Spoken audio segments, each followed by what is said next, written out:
दोस्तों, कहानी की शुरुआत होती है निक और उसकी बीवी मैगी से। मैगी को दिल की बीमारी होती है, इसलिए उसे हॉस्पिटल में एडमिट करवाना पड़ता है। अब जब मैगी अस्पताल में है, तो निक को घर और बच्चों की देखभाल करनी होती है। ऐसे में वो एक ऐसा रोबोट खरीदने का सोचता है जो घर का काम संभाल सके। निक जब रोबोट्स देख रहा होता है, तभी उसकी छोटी बेटी वहां से दूर चली जाती है। निक उसे ढूंढ रहा होता है कि तभी एक रोबोट, जिसका नाम एलिस है, उस बच्ची को खोजकर निक के पास ले आती है। एलिस एक हाईटेक एआई रोबोट है। निक की बेटी को एलिस काफी पसंद आती है और वो जिद करने लगती है कि यही रोबोट चाहिए। आखिरकार निक एलिस को खरीद लेता है और उसे अपने घर ले आता है। पहुंचते ही एलिस सबसे पहले निक से पूरे परिवार की जानकारी मांगती है। फिर निक उसे पूरा घर दिखाता है और अपनी बेटी को स्कूल छोड़ने चला जाता है। इस बीच एलिस ने घर का सारा काम संभाल लिया होता है। वो मैगी की फोटो देखती है और घर को चमका देती है। जब निक और उसके बच्चे वापस लौटते हैं, तो देखकर दंग रह जाते हैं कि घर एकदम साफ सुथरा है और उनकी फेवरेट डिश भी बनी हुई है। डिनर के वक्त निक का छोटा बेटा रोने लगता है। निक गुस्से में बोल पड़ता है कि तू हमेशा दिमाग खाता है। पास ही खड़ी एलिस ये सब चुपचाप सुन रही होती है। फिर रात में हम देखते हैं कि निक की बेटी आयला किचन में कुकीज निकालने की कोशिश करती है, लेकिन वो गिर जाती है। गनीमत होती है कि एलिस समय रहते उसे बचा लेती है, मगर उसकी जांघ पर कांच लग जाता है। एलिस खुद ही अपने घाव पर पट्टी बांध लेती है। तभी निक आता है और उसे कपड़े देता है पहनने को। वो पूछता है कि क्या चोट रिपेयर करनी पड़ेगी? लेकिन जब एलिस पट्टी हटाती है, तो चोट खुद ब खुद ठीक हो चुकी होती है। निक समझ जाता है कि एलिस कोई आम रोबोट नहीं है, ये तो बहुत ही एडवांस है। अगले दिन निक अपने दोनों बच्चों और एलिस के साथ हॉस्पिटल जाता है, मैगी से मिलने। मैगी जब एलिस को देखती है तो हैरान हो जाती है। वो पूछती है, तुम्हें यही रोबोट मिला? निक कहता है, इसे आयला ने चुना है। तभी डॉक्टर आते हैं और बताते हैं कि मैगी के दिल की हालत काफी सीरियस है और उसे हार्ट ट्रांसप्लांट की जरूरत होगी। इसके बाद हमें निक की ऑफिस की झलक दिखाई जाती है, जहां पता चलता है कि अब इंसानों की जगह ज्यादातर जगहों पर एआई रोबोट्स ने ले ली है। निक इस बात से दुखी होता है और अपने बॉस से कहता है कि ऐसा करना सही नहीं है। लेकिन बॉस साफ कह देता है कि कंपनी को खर्चा कम करना है। निक को लगता है कि उसकी नौकरी भी खतरे में पड़ सकती है। थका हारा वो घर लौटता है और अपने काम में लग जाता है। तभी एलिस उसके पास आती है और पूछती है, क्या बात है, तुमने खाना भी ठीक से नहीं खाया? निक उसे अपने ऑफिस की टेंशन बताता है और कहता है, मुझे डर है कि मैं अपनी जॉब खो दूंगा। निक बताता है कि वो पिछले 10 सालों से अपने साथियों के साथ काम कर रहा था, लेकिन अब उनकी जगह रोबोट लेने वाले। पोटूस टी एनमो बोलती है कि ई रोबोट ना तो कभी थकते हैं और ना ही गलती करते हैं।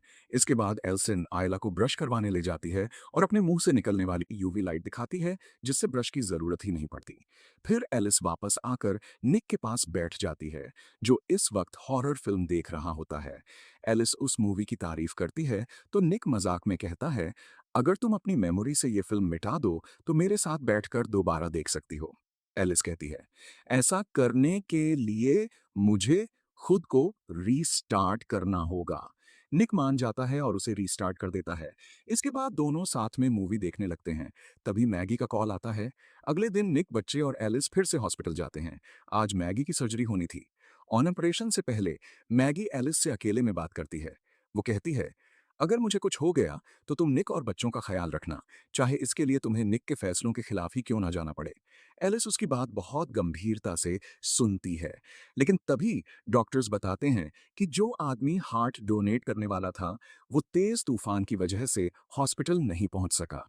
ये सुनकर मैगी कहती है, निक, तुम बच्चों को लेकर घर चले जाओ, मैं कुछ वक्त अकेले रहना चाहती हूँ।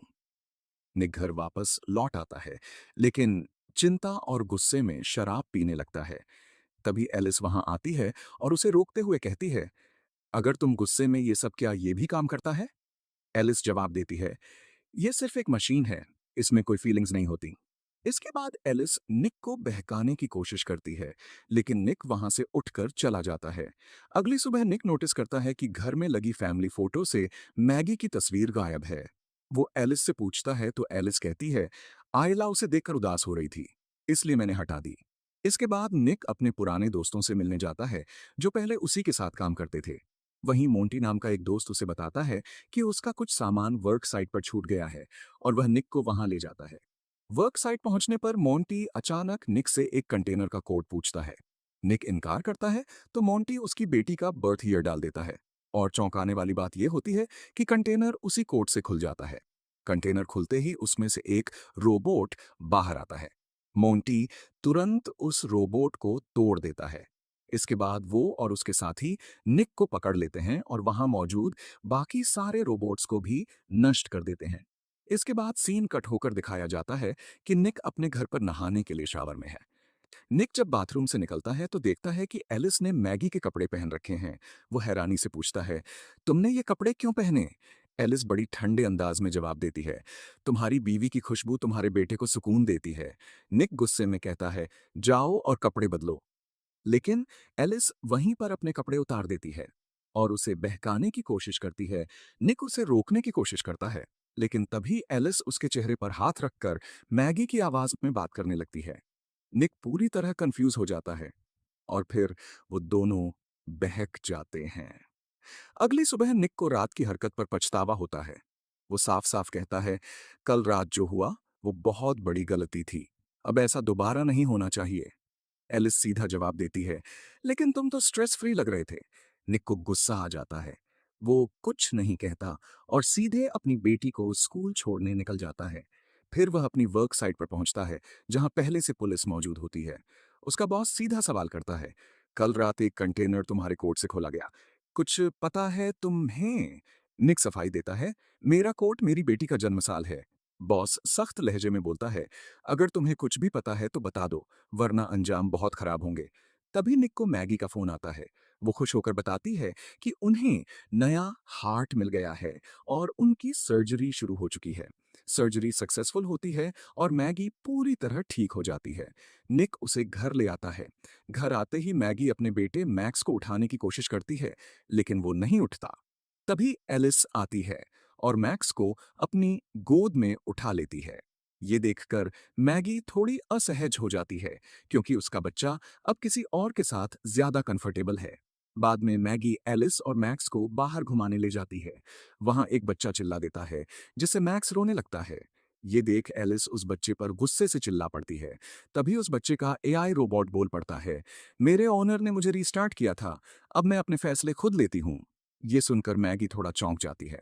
रात को मैगी सबके लिए खाना बनाती है, लेकिन चक्कर खाकर गिर पड़ती है, क्योंकि उसे अभी आराम की जरूरत थी। डिनर के दौरान आयला बोलती है, यह खाना एलिस के खाने से अच्छा है। ये बात एलिस को बिल्कुल पसंद नहीं आती। वो थोड़ी असहज हो जाती है। अगली सुबह मैगी को आयला की चीख सुनाई देती है। वो भागकर नीचे उतरने लगती है, लेकिन सीढ़ियों की टूटी रेलिंग की वजह से फिसल कर गिर जाती है। एलिस दौड़कर आती है और मैगी को उठाकर उसके कमरे में ले जाती है। रात को निक जब घर आता है तो उसे आयला के कमरे से मैगी की आवाज सुनाई देती है। जब वो अंदर जाता है तो देखता है एलिस आयला को स्टोरी सुना रही थी, लेकिन मैगी की आवाज में। निक गुस्से में कहता है, रुको, ये मत करो, मैगी खुद उसे कहानी सुना सकती है।